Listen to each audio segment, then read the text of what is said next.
India. Now let's go across to Shireen Ban, who joins us from Monte Carlo. That's from the sidelines, the EY Entrepreneur of the Year Awards. And with her is Uday Kotak, the Executive Vice Chairman and Managing Director of Kotak Mahindra Bank. Shireen, you're not having a busy day gambling, clearly.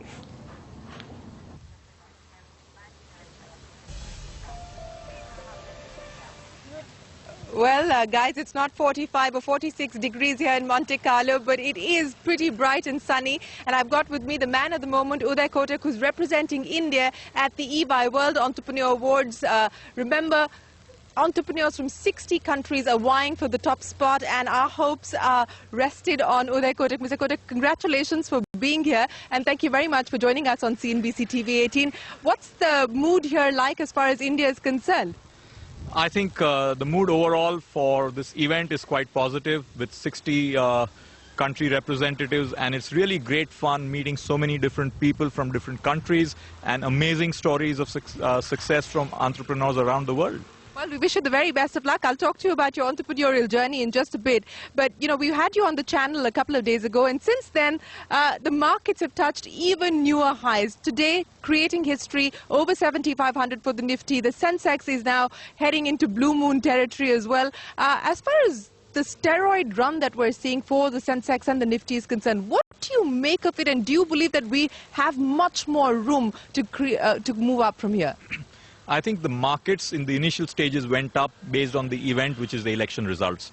Markets are now responding to two things. Number one, the fact that the trajectory of Indian growth changes, and therefore the ability of investors to give higher valuations based on a 5 or 10-year trajectory of Indian growth. And the second, the immediate steroid is yesterday, the ECB dropping rates and pumping effectively fresh round of LTRO. So easy money from Europe as a counterbalance to potential QE impact from the US. So how much more do you actually see? You know, people are talking about 8,000, 8,300 at the end of this year. What kind of movement do you expect, given the fact that if all goes well as far as the budget is concerned, the reform agenda is concerned, how much more juice can we actually extract? I think at this stage, the markets are moving ahead of the real economy. The real economy will take its time to develop its momentum. And there is a significant discounting which the markets are doing well ahead of that. So I do hope that the markets themselves will enable a lot of companies to raise capital, which will improve the investment cycle by companies themselves. So this is a virtuous cycle which can develop, a capital markets-led economic recovery. And the markets are also believing that there is a budget coming. So overall, I would say we are in for the marathon. But let us be careful that this does not become a sprint. All right. You talked about the ECB action and the possibility of QE down the road. Speaking of the action that the central bank took back home, repo stayed as is, a cut in the SLR, and the governor's argument really is that in anticipation of growth picking up, there should be liquidity in the system. What do you take away from that signal, and what do you now take away as far as growth is concerned? I think the RBI gave two signals at the same time. One is when it dropped SLR, it effectively reduced demand for government securities by banks by about 40,000 crores. Against that, the RBI believes that, and this is my judgment, believes that there is enough foreign interest in Indian paper and there is significant room in the FII debt window. So the 40,000 crores, I feel, within the debt paper will be made up by the debt window which is being used by FIIs. And the second one, which the RBI signaled, if you notice, is that if it is moving on anticipated lines, they will hold on to the rates, and if it gets better, it will cut rates. It did not mention about increasing rates. Yeah. So that is considered by the markets as a view that we are either flat for a while, thereafter trending down. But what would you put your money on? Because they have, in that sense, lobbed the ball back to Delhi's court. And if the government delivers as far as fiscal consolidation is concerned, revenue mobilization is concerned, do you believe that we are looking at a rate cut possibility sooner rather than later? Shireen, also watch out for the monsoons. Yeah. Keep that as a very important variable. I would still believe that the possibility of a rate cut is earliest November, December, or the first quarter, calendar 15. And markets are really moving up in anticipation. But the foreigners are playing Indian debt. Yeah. They're saying these high yields and a currency which is unlikely to depreciate significantly, coming from a world where interest rates are near zero and now in Europe even negative. Yeah. So 8.5% is a very significant carry arbitrage in a currency which is unlikely to depreciate. So this movement, including in rupee bond markets, has a significant global angle to it, in addition to domestic fiscal consolidation which is expected. You know, speaking of domestic factors, and since we last spoke to you, two reforms have moved up on the government's priority list. One, of course, is the insurance bill. Linked to that is the pension bill. 49%, cap voting rights at 26%. It looks like perhaps this will go through.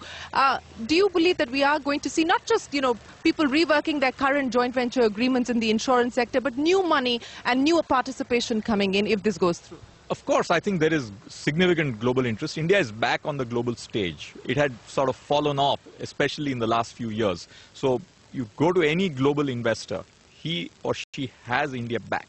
The question is even deeper. It's not just about whether 26 becomes 49. Question is India a good destination for all investors, global or local? And to a certain extent, the real sustainability of this rally will not be on the basis of foreigners alone.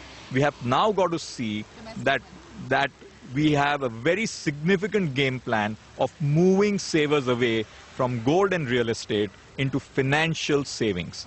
Now, obviously, financial savings are debts, mutual funds, fixed deposits, insurance, and equities direct.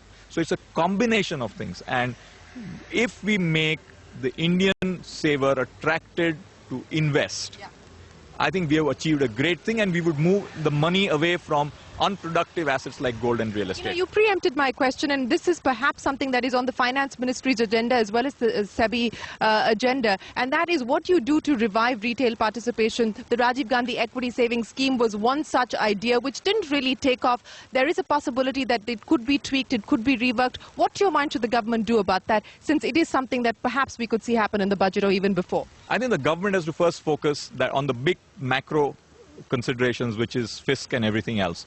Within that, the sub-points have to be financial savings in whatever shape or form must be encouraged. And insurance is, I'm bullish about insurance, I'm bullish about the mutual fund industry, both equity and debt, and of course, direct equities. But the retail investor is a follower. You've got to get these fundamentals right, because you don't want the retail investor to once again come at the top of the market and you see some roadblocks ahead. I would much rather see the retail saver think about this as a much more long-term portfolio allocation to equities rather than hit and run based on khabars or SMSs. Okay, that's Uday Kotak in an exclusive conversation with Shireen Bhan in Monte Carlo, saying he's expecting interest rate cuts later in the year, perhaps around November, December, all seeming very bullish on insurance and pension.